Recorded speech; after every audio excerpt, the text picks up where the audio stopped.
Welcome to the TOEFL listening section. In this part, you will hear one or more conversations in an academic or campus context, such as a discussion between a student and a professor, or between two students. You may take notes while listening. Listen to part of a conversation. You will hear it only once, so listen carefully. After the conversation, you will answer questions about what you heard. Some questions will ask you about main ideas and details. Others will ask about implied meaning, speaker attitude, or how ideas relate to one another. Use both what is stated and what is implied to answer. Good afternoon, Dr. Morales. Thanks for meeting me during office hours. I wanted to go over my literature review on rare earth element extraction and sustainability. Afternoon, Liam. Glad to see you. Tell me what parts you are struggling with on extraction technology or the sustainability aspects. Both, actually. I understand the basic mineralogy, that lanthanides are present in minerals like bastnäsite, monazite, and xenotime, and in lateritic ion adsorption clays. But I am unclear about the specific extraction workflows and why some methods are considered more sustainable than others. Good starting point. Let us walk through a typical beneficiation and chemical separation chain. First, you do physical beneficiation, like crushing, grinding, froth flotation, and magnetic separation to concentrate REE-bearing minerals. Bastnäsite and monazite respond differently to flotation. Bastnäsite is often flotation-friendly, while monazite can be more refractory and contains thorium, which raises radiological concerns. Right, I read that monazite has thorium. That leads to tailings management issues. How does chemical processing differ for these concentrates?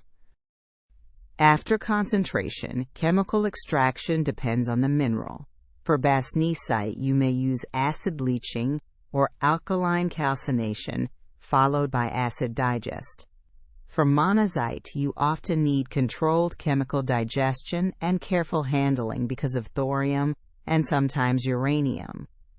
Ion adsorption clays are different. They release REE with a mild salt or acid solution in situ, reducing the need for extensive crushing. So ion adsorption clays can be treated with a leaching solution on site. That sounds less invasive. Is that what people call in-situ recovery? Yes.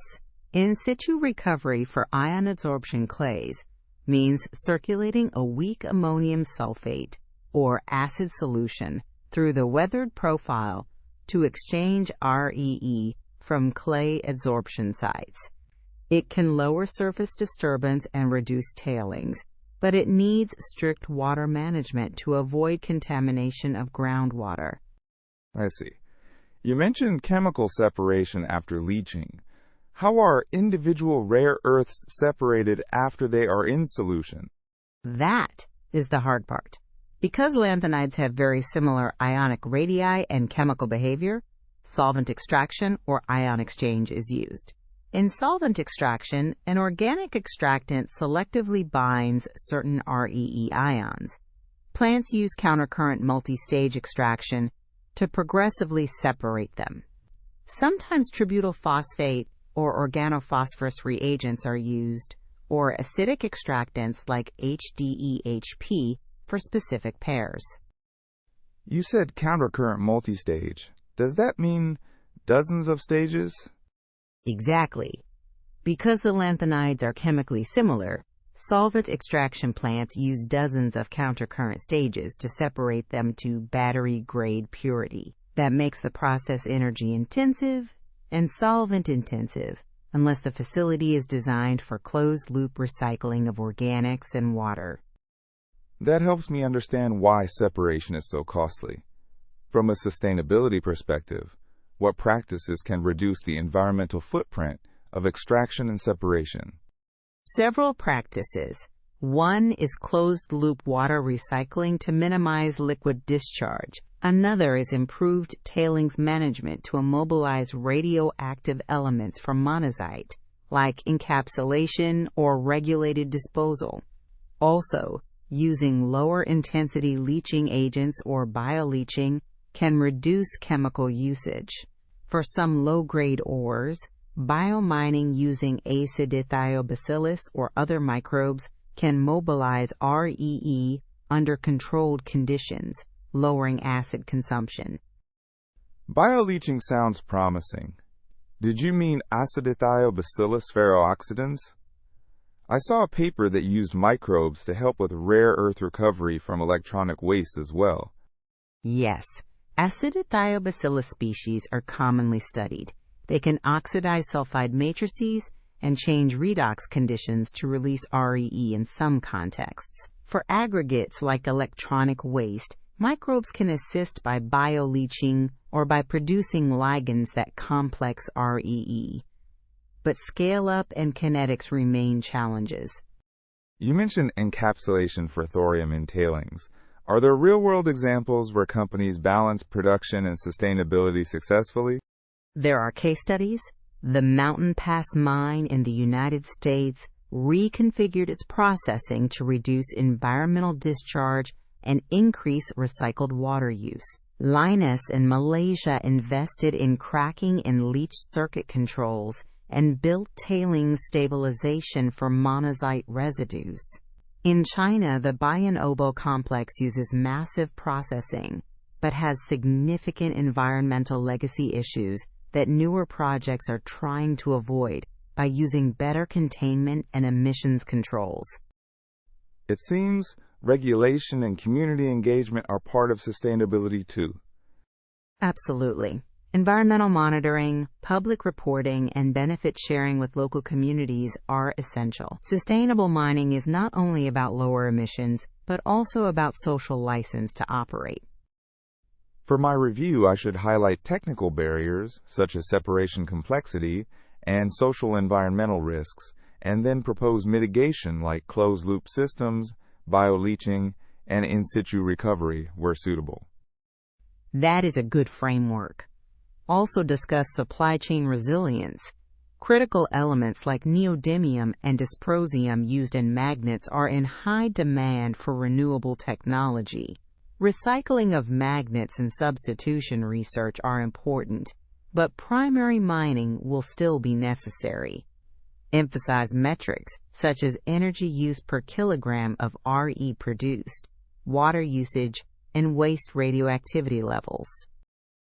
I will include those metrics. One last clarification. When we talked about solvent extraction being energy intensive, is that mainly because of heating and pumping, or because of the number of stages? Both contribute, but the main driver is the number of stages and the associated circulation and solvent regeneration. Pumps, mixers, heating for phase disengagement, and solvent reconditioning all consume energy. That is why process intensification and alternative separation chemistries are active research areas. Thank you. This helps me structure the literature review and to cite specific examples and technologies. You are welcome. Send me a draft and we will refine the sustainability assessment together.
Listen again to part of the conversation, then answer the question.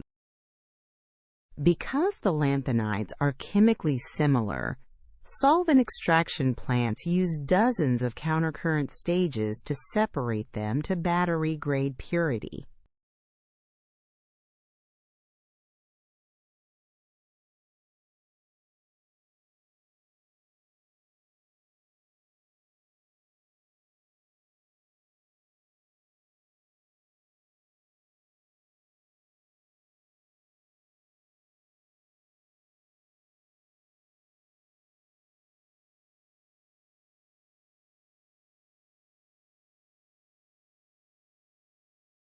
This concludes the conversation portion.